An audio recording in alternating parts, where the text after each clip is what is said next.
देखिए बच्चों, आज हम 11वीं फिजिक्स में अध्याय 5 कार्य, ऊर्जा और शक्ति स्टार्ट करेंगे। लेकिन मैं अध्याय 4 की एक चीज़ आपको बताना चाहता हूँ जो उसमें नहीं है पर आपको आवश्यक है।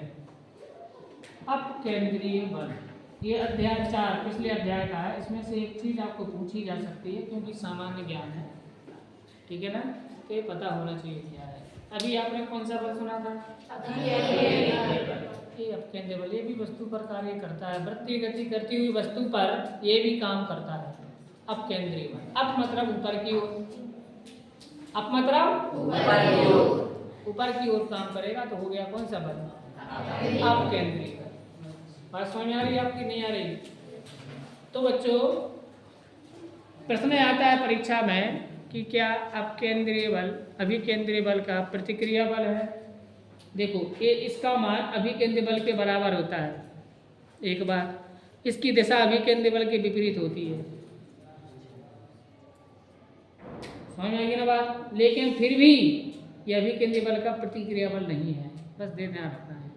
आपको पूछा जाता है कि अपकेंद्रीय बल अभिकेंद्रीय बल का प्रतिक्रिया बल है क्या?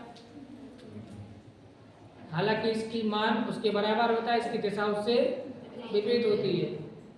फिर ये कौन सा बल है? इसको बोलते हैं छद्म बल, या एक प्रकार का छद्म बल है।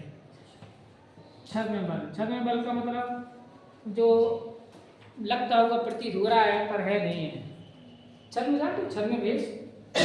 छद्म भेष मतलब जैसे मैं अभी आपके सामने कपड़े वपड़े पहन के दाढ़ी वाढ़ी लगा के कोई दूसरा रूप बना करके आ जाऊँ तो उसे कहेंगे मेरा छद्म भेष, नकली भेष। असली तो यह है, तो नकली या कुछ भी लगा करके आने लोग बनाते नहीं है अपना, तो कौन सा भेष कहलाता है उनका? छद्म भेष। छद्म मतलब वो है नहीं है, मिथ्या, वो है नहीं है, वो उसने बना रखा है नहीं है वो उसका असली कुछ और है। समझ आएगी बात? ऐसे यहाँ पर छद्म बल मतलब यही एक ऐसा बल है जो वस्तु पर कार्य नहीं करता लेकिन करता हुआ प्रतीत होता है। जो वस्तु उस समय गति कर रही है वो अपने आप में फील करती है कि मेरे ऊपर कर रहा है। जैसे कि एक टेबल पर आप एक कोई वस्तु रख दो, गोल टेबल पर जो घूमती है, कल्पना करो घूमने के लिए स्वतंत्र गोल टेबल है, उस पर आपने एक पत्थर रखा और टेबल को घुमा दिया तो पत्थर बाहर फेंक जाएगा। तो पत्थर को ऐसा लगेगा मुझ पर बाहर की ओर क्या लगाए? बल लगा। जैसे कि जब बस मुड़ती है तो हमें लगता है किसी ने बाहर फेंक दिया, तो हमें किसी ने भी फेंका लेकिन हमें उसका क्या हो रहा है? आभास हो रहा है। तो इस प्रकार के बल जो वस्तु पर कार्य नहीं करते हैं लेकिन उनकी कार्य करते हुए उन पर क्या होते हैं? प्रतीत होते हैं, वो कौन से बल कहलाते हैं? तो अब अपकेंद्रीय बल एक प्रकार का छद्म बल है। ये आपको ध्यान रखना है, परीक्षा में ब्लैंक्स, ट्रू फॉल्स आदि में पूछा जा सकता है, ठीक है ना। अपकेंद्रीय बल अभिकेंद्रीय बल का प्रतिक्रिया बल नहीं है, ट्रू फॉल्स में आपको ध्यान रखना है। अपकेंद्रीय बल अच्छा क्यों नहीं है? क्योंकि दोनों बल एक ही वस्तु पर कार्य करते हैं। न्यूटन का तीसरा नियम क्या बोलता है? दो अलग अलग वस्तुओं पर कार्य करते हैं, जबकि ये कहाँ काम करता है? इसलिए ये प्रतिक्रिया बल नहीं है। तो उस समय मैंने आपको बताया था बहुत रेखांकित करके कि प्रत्येक क्रिया के बराबर विपरीत प्रतिक्रिया होती है और दोनों बल अलग अलग वस्तुओं पर। अगर कहीं पर दोनों एक ही वस्तु पर काम कर रहे हैं तो समझ लो प्रतिक्रिया बल नहीं है ना, फिर वो कोई और है, ठीक है। तो ये दो बातें आपको इसमें ध्यान रखनी है अपकेंद्रीय बल के संबंध में। चलिए अब आते हैं कार्य, ऊर्जा और शक्ति वाले अध्याय पर हमें बात करनी है यहाँ से, ठीक है। तो कार्य की अवधारणा, सबसे पहले हम कार्य के बारे में पढ़ेंगे। कार्य इसको अपन कहेंगे वर्क, कार्य। तो बता सकते हो कार्य होना विज्ञान में कब माना जाता है? जैसे मान लीजिए आप एक कुर्सी पर बैठकर सुबह से शाम तक पढ़ते रहे, हालांकि मैं तुम लोगों से गलत आशा कर रहा हूँ लेकिन अच्छी आशा करना चाहिए। तो मान लीजिए आप टेबल कुर्सी पर बैठकर सुबह से शाम तक पढ़ते रहे, तो वैसे आपने बहुत बड़ा काम किया, लेकिन विज्ञान के अंदर आपने जीरो काम किया, कुछ नहीं किया। समझ आ गई ना बात? इसका मतलब क्या हुआ? दैनिक जीवन में, दैनिक व्यवहार में कार्य कुछ और है, दैनिक व्यवहार में, और विज्ञान की भाषा में कार्य कुछ है। तो कार्य कब कहलाता है? यदि आप किसी वस्तु पर बल लगाएं और उसमें विस्थापन उत्पन्न हो जाए, तब कहते हैं कार्य हुआ है। यदि बल लगाने से वस्तु में क्या होता है, विस्थापन होता है, तब कहते हैं कि वह कार्य हुआ है। तो विज्ञान में कार्य का होना कब माना जाएगा, जब वस्तु पर बल लगाने से क्या हो, उसमें विस्थापन कम माना जाता है। ठीक है ना। इसलिए कार्य का सामान्य सूत्र होता है कार्य बराबर बल गुणित बल की दिशा में, बल की दिशा में क्या, विस्थापन। मैंने ऐसा क्यों लिखा, अभी आप जान जाओगे ऐसा। ठीक है ना। अब इसका सूत्र मान लीजिए F पर लगाने से D विस्थापन हुआ तो कार्य हो जाएगा W बराबर F गुणे D। ये हो गया कार्य का सूत्र। तो कार्य बराबर F गुणे D। लेकिन जरूरी थोड़ी है कि हमेशा बल की दिशा में ही विस्थापन हो, जरूरी है क्या, ये जरूरी नहीं है। क्यों नहीं है, चलिए अपन एक एग्जाम्पल देखते हैं। जैसे आपने कैरम खेला होगा, तो कैरम में कई बार अपन कट मार के गोली को डाल देते ना, डालते ना। जैसे अपन ने कट मारा तो एक स्ट्राइकर ऐसा गया और वो हुआ ऐसा, तो विस्थापन कहाँ हुआ, इस तरफ फोर्स किस तरफ लगा था। जब किसी वस्तु के किनार पर फोर्स लगेगा तो वो बल की दिशा में थोड़ी विस्थापित होगी, कहाँ विस्थापित होगी, थोड़ा सा तिरछी दिशा में। तो यदि बल और विस्थापन एक ही दिशा में नहीं है, अब कैसे कार्य निकलेगा। हालांकि कार्य की परिभाषा यही है जो लिखी है, बिल्कुल यही है, इससे भी हटना नहीं है। बल और बल की दिशा में विस्थापन, इन दोनों को टोटल को कार्य बोलते हैं। बल की दिशा में चाहिए, विस्थापन वही होना करना है, विस्थापन और नहीं है, होनी चाहिए। तो फिर कैसे होगा, तो देखो कैसे होगा। मान लीजिए मैंने किसी वस्तु पर इस दिशा में बल लगाया और वो इस दिशा में खिसकी। बल किस दिशा में लगाया, खिसकी कहाँ पर है, तो दोनों के बीच में मान लो कितना कोण बढ़ रहा है, थीटा कोण बढ़ रहा है। बल और विस्थापन एक ही दिशा में है क्या, नहीं है। यदि बल और विस्थापन एक ही दिशा में नहीं है तब कार्य कैसे निकलेगा। तब हमें विस्थापन की दिशा में बल का, बल की दिशा में विस्थापन का घटक निकालना पड़ेगा, घटक। जैसे मैं कहूँ डी एफ के साथ कितना कोण बना रहा है, तो एफ का डी की दिशा में घटक क्या होगा, एफ कॉस थीटा। क्या होगा, हम पढ़ चुके ना विभाजन में। या मैं बोलूँ डी का एफ की दिशा में घटक क्या होगा, डी कॉस थीटा। ये कौन बना था, तो एफ का डी की दिशा में घटक, जल्दी बोलो, और डी का एफ की दिशा में घटक दिशा में आ गया, उसी आगे नहीं आ गया।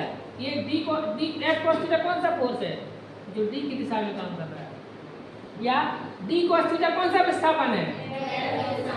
अब इन दोनों का गुणाकारी माना जाएगा।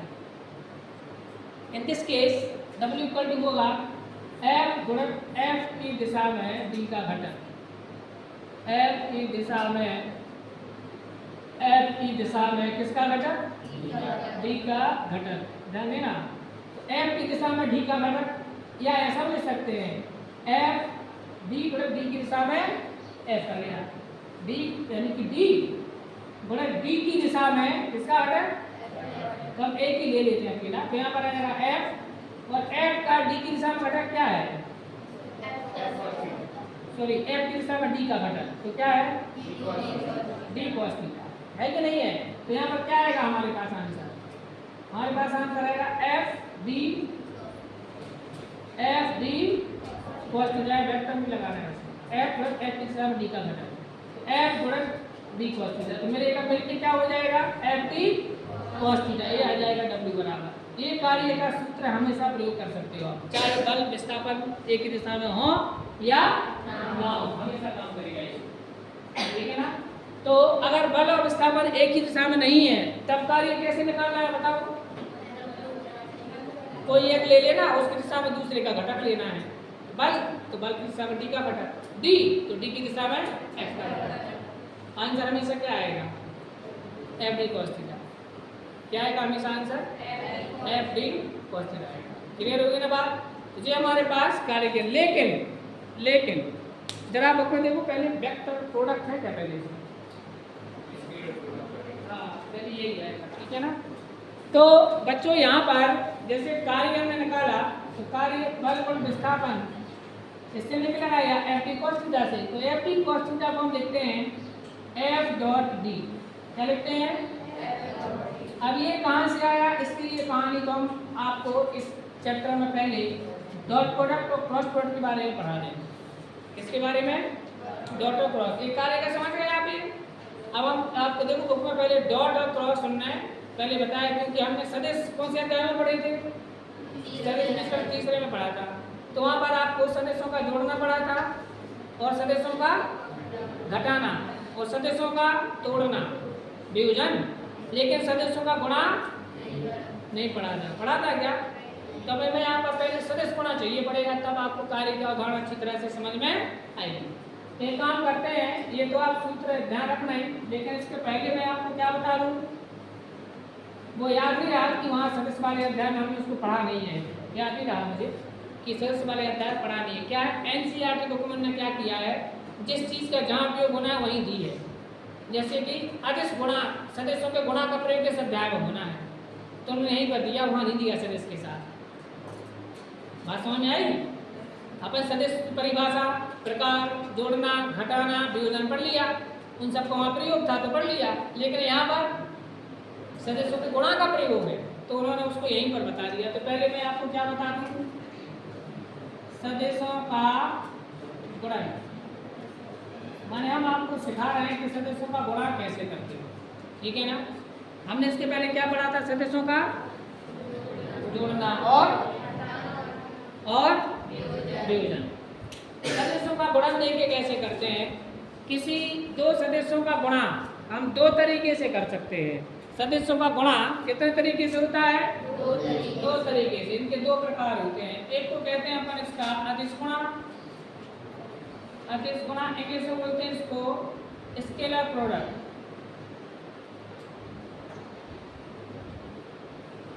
और एक को बोलते हैं सदिश गुणा। क्या बोलते हैं सदस्यों का? सदिश गुणा। इसको बोलते हैं क्रॉस प्रोडक्ट।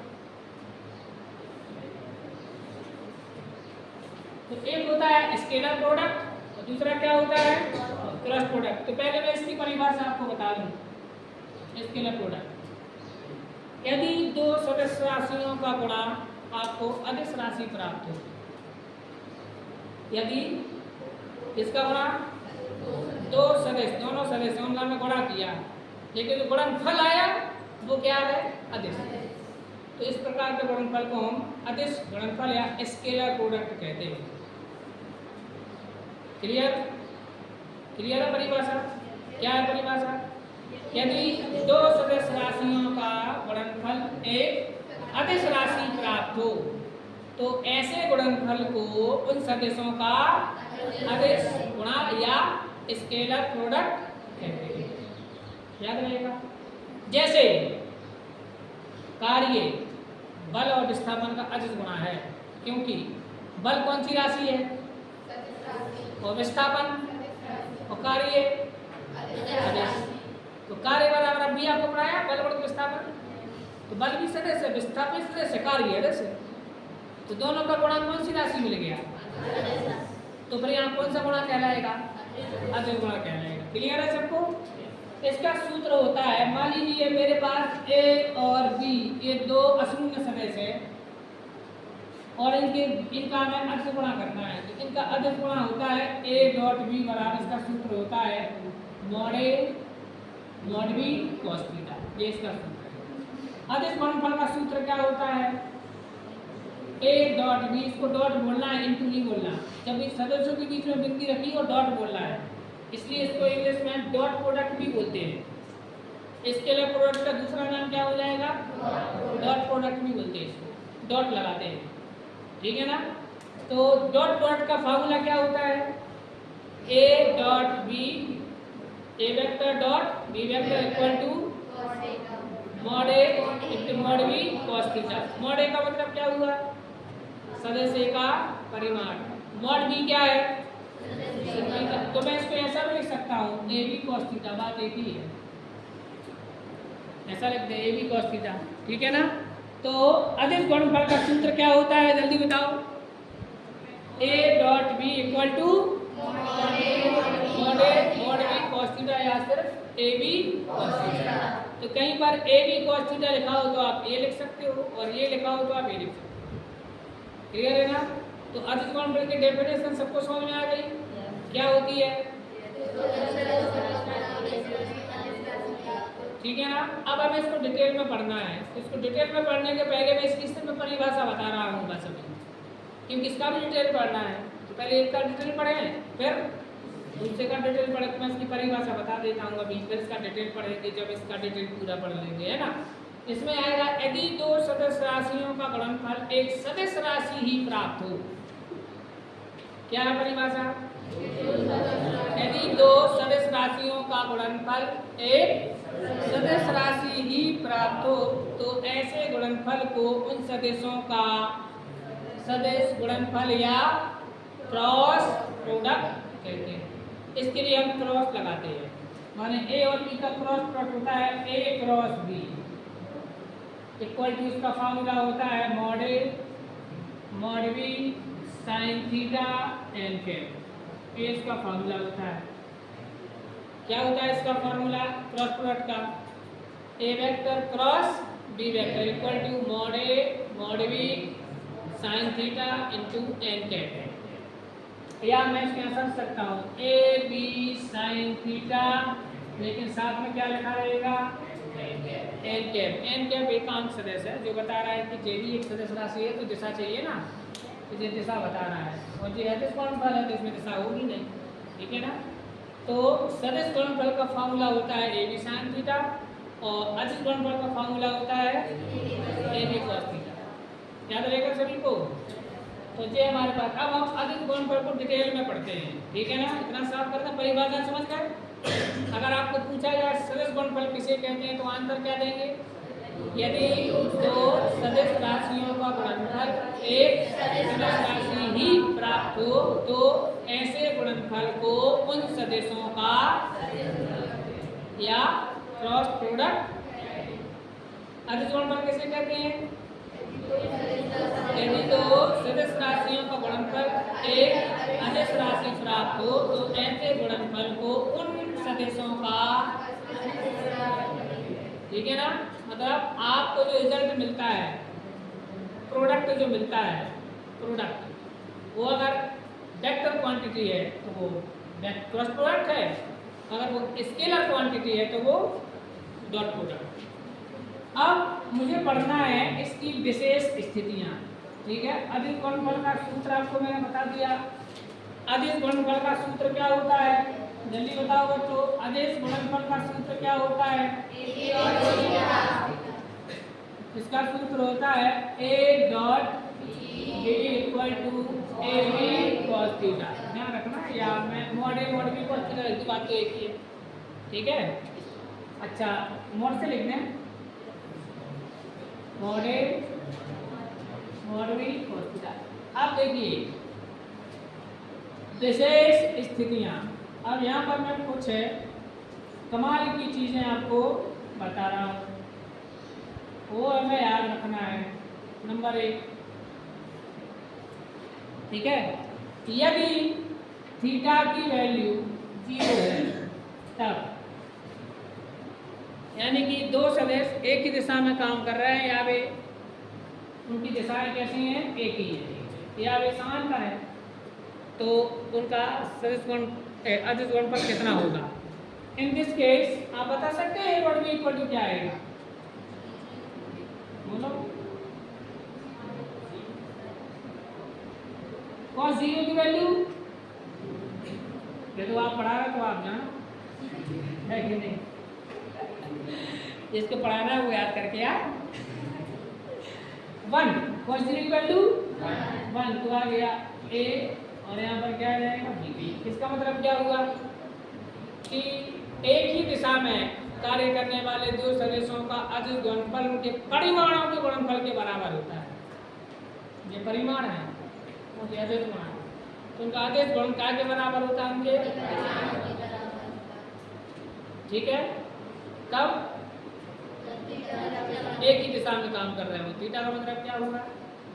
एक ही दिशा में काम कर रहे हैं, ठीक है ना? समांतर है। अगर दो सदस्य कैसे हैं, समांतर है। समांतर रेखाओं के बीच का कोण कितना लेते हैं? सेकंड केस बताते चले। यदि थीटा इक्वल टू 90 डिग्री, तब अब मैं इसके ऊपर एक स्टार बना देता हूँ। स्टार बना दें तो समझ लेना वो चीज़ बहुत इंपॉर्टेंट कहलाई और वो बार बार यूज होनी कहलाई, यहाँ पर भी 12th क्लास में भी। यदि थीटा की वैल्यू 90 होते हैं, A dot B equal to क्या आएगा? बोलो रे, ए बी कॉस 90 की वैल्यू 0 होती है। सब जगह की यहीं पर सब जगह होगी, सही बात है, अमेरिका में भी होगी।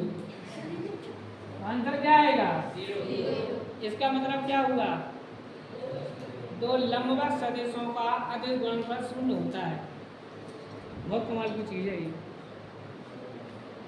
दो लंबवत सदिशों का अदिश गुणनफल क्या होता है? 0। ठीक है ना। अब इससे हमें और क्या फायदा होने वाला है, ध्यान से सुनिए। आपको क्या होगा, अभी हम सवाल समझाएंगे, कुछ अंदर चलेंगे प्रश्नावली में, तो आपसे पूछा जाएगा कि बताओ ये सदिश लंबवत हैं कि नहीं है, तो हम उनका डॉट प्रोडक्ट निकाल देंगे। अगर आंसर क्या आ जाए तो आपको लिख देना है कि लंबवत है। यदि आंसर 0 नहीं आया, कितना सिंपल। अगर दो सदिशों, अगर आपको आंसर करते करते ए डॉट बी बराबर 0 आ गया, आपसे पूछा बताओ ए और बी के बीच का कोण कितना है, तो दो सदस्यों को लंबवत सिद्ध करना हो, इसी का प्रयोग होगा। इसलिए तो एक बात आपसे बार बार पूछी जाती है। अभी थोड़ी देर पहले मैं आपको कार्य के बारे में बता रहा था, तो W इक्वल टू आ गया था एफ डी कॉस थीटा, आया था। थीटा इक्वल टू 90 तो W 0 हो जाएगा। इसलिए बोलते हैं कि अगर कोई कुली आपका सामान लेकर घर तक आए सिर पर रख करके, तो उसके द्वारा किया गया कार्य भी 0 होगा। कितना होगा? क्यों? क्योंकि उसका विस्थापन ऐसा हो रहा है और ग्रेविटी कैसे काम कर रही है, तो दोनों के बीच के लंबवत 90 का कोण बन गया ना। तो ग्रेविटी के अगेंस्ट उसके द्वारा किया गया कार्य 0 है। अभिकेंद्रीय बल द्वारा वृत्तीय गति करती वस्तु पर किया गया कार्य 0 होता है। जितनी बातें ध्यान से ना परीक्षा में पूछी जाएंगी। अभिकेंद्रीय बल द्वारा वृत्तीय गति करती वस्तु पर किया गया कार्य 0 होता है। क्यों? क्योंकि अभिकेंद्रीय बल के सेंटर जो काम करता है वस्तु ऐसी जाती है, तो दोनों के बीच का एंगल कितना हो गया? 90। बल और विस्थापन के बीच 90 का कोण बने तो कार्य 0 हो जाता है इस सूत्र के हिसाब से। समझ आ गया बात? कहीं पर भी बल और विस्थापन 90 का एंगल बनाया तो कार्य क्या हो जाएगा? 0 हो जाएगा। आप इसके पहले ध्यान से सुनो, इसके पहले मैंने आपको बताया था, परीक्षा में भी आपको आया था, याद करा देते हैं। प्रक्षेप गति पढ़ाई थी आपको, परीक्षा में आया था कि प्रक्षेप गति में क्षैतिज वेग खाली स्थान रहता है, अपरिवर्तित। आया था? अरे आया था अभी, भूल गए? तो क्यों रहता है क्षैतिज घटक? क्योंकि जब वस्तु को अपन तिरछा फेंकते हैं, एक होता है ऊर्ध्वाधर घटक, एक होता है क्षैतिज घटक, मतलब सामने वाला you cos theta. You cos theta सामने है, ग्रेविटी कहाँ काम कर रही है, तो दोनों कैसे हो गए? लंबवत। इसलिए ग्रेविटी उसको प्रभावित नहीं कर पाती, इसलिए पूरी गति के दौरान क्षैतिज घटक अपरिभावित रहता है, अप्रभावित। इसलिए आपको परीक्षा में पूछा गया था कि प्रक्षेप गति में प्रक्षेप का प्रारंभिक वेग का क्षैतिज घटक खाली स्थान होता है, तो बोलेंगे अच्छा बदलता नहीं है, अपरिवर्तित होता है। बदलता कौन है? ऊर्ध्वाधर घटक। ये बात मैंने उस समय भी समझाई जब आपको प्रक्षेप गति पढ़ा रहे थे, वो सब यहीं से आया है। ठीक है ना? जितना दिमाग लगाओगे उतना उसमें सीखते जाओगे। ठीक। तीसरा याद रहेगा, 90 पर क्या है? तीसरा यदि theta A equal to B हो, ये बहुत कमाल की चीज है। 180 भी लिख देते हैं, चलो थीटा इक्वल टू 180, 180, तब बताओ ए डॉट बी क्या होगा? कौन महाराज बताएंगे? A dot B equal to mod A into mod B into cos theta. जल्दी बताओ कॉस 180 की वैल्यू कितनी होती है? ये तो आपको पढ़ाना तो आप जाना है कि नहीं? Equal to minus of A dot into B. यानी कि अगर दो सदिश प्रति समांतर हैं, या एक दूसरे के अपोजिट काम कर रहे हैं, तब उनका अदिश गुणनफल उनके परिमाणों के गुणनफल के ऋणात्मक मान के बराबर होता है। क्या के बराबर होता है? उनके परिमाणों के गुणनफल के ऋणात्मक मान के बराबर होता है। माइनस ऑफ मोड भी आ गया ना, यहाँ पर आया था प्लस, वहाँ पर क्या आ गया? cos 0, cos 90, cos 180, ये तीन वैल्यू बार बार यूज होंगी फिजिक्स में। उस समय ही मैंने आपको बताया, क्योंकि याद करना है। cos 0 की 1, cos 90 की 0, cos 180 की -1। ठीक है, तो ये हमारे पास ये हुआ। ठीक है, अब आते हैं चौथे केस पर। यदि mod A equal to B हो, मान लीजिए दोनों सदस्य बराबर हैं और हम इनका डॉट कर रहे हैं, अदिश गुणा कर रहे हैं। दोनों सदस्य कैसे हैं? बराबर हैं। यानी आप ये सीख रहे हो कि समान सदस्यों का अदिश गुणा कितना होता है, ये सीख रहे हैं। यदि a इक्वल टू बी, तब हम जानते हैं समान सदस्यों के बीच का कोण कितना होगा? क्यों? परिभाषा याद करो, क्या बताई थी? ऐसे सदस्य जिनका परिमाण बराबर हो, दिशाएं समान हो, उन्हें समान सदस्य कहते हैं। तो दिशाएं समान हो तो पहला वाला केस, तो थीटा अपने आप क्या हो जाएगा? तो समान सदस्यों के बीच का कोण कितना होता है? 0 होता है। ठीक, तो यहाँ से a dot B equal to आएगा हमारे पास, a dot B equal to a b cos की रेस्ट में सूत्र लगाओ तो a, और यहाँ पर भी आएगा a, यहाँ पर भी a और a cos 0। cos 0 की वैल्यू क्या हो जाएगी? 1, तो यहाँ पर मॉड है। ये बहुत कमाल की चीज़ है, बहुत कमाल की चीज़। इस पर भी मैं स्टार बना देता हूँ, और मैं तो डबल स्टार बना देता हूँ, एक और बना देते हैं, इतने काम की चीज़। हाँ क्या ना, बहुत काम की चीज़ है ये। अब वो आपको समझ में आएगी, इतने काम की चीज़ है, लेकिन जहाँ जहाँ यूज होगी तो बताएंगे कि देखो इतने काम की चीज़ है। अब ये क्या कह रहा है? ये कह रहा है आपसे, ध्यान से सुनना, किसी सदस्य का वर्ग उसके परिमाण के वर्ग के बराबर होता है। क्या बोल रहा है? ठीक है ना, बेनिफिट से फायदा समझो। सदस्य यानी अलग दुनिया, अदिश अलग दुनिया, लेकिन इस नियम से आप अदिश से सदस्य में, सदस्य से अदिश में प्रवेश कर सकते हो। एक द्वार है, एक ऐसा द्वार है जिसकी सहायता से आप सदस्य से अदिश में या अदिश से सदस्य में प्रवेश कर सकते हो। इसलिए बहुत इंपॉर्टेंट है, इसलिए स्टार बनाया। किसी सदस्य का वर्ग उसके परिमाण के वर्ग के बराबर होता है। ठीक है ना, इसी वर्ग का तो लेकिन ध्यान रखना, यहाँ ब्रैकेट लगा है, यहाँ मोड लगा है, ध्यान रखना, नहीं तो बनात एक से बनाते जाओगे। अब क्या है, यहाँ पर क्या लगा है? ब्रैकेट, और यहाँ पर क्या लगा है? मोड। ध्यान रखना, मोड और यहाँ ब्रैकेट, दोनों में बहुत अंतर है। मोड मतलब परिमाण, ब्रैकेट मतलब वेक्टर है। अभी ये वेक्टर, लेकिन ये स्केलर है।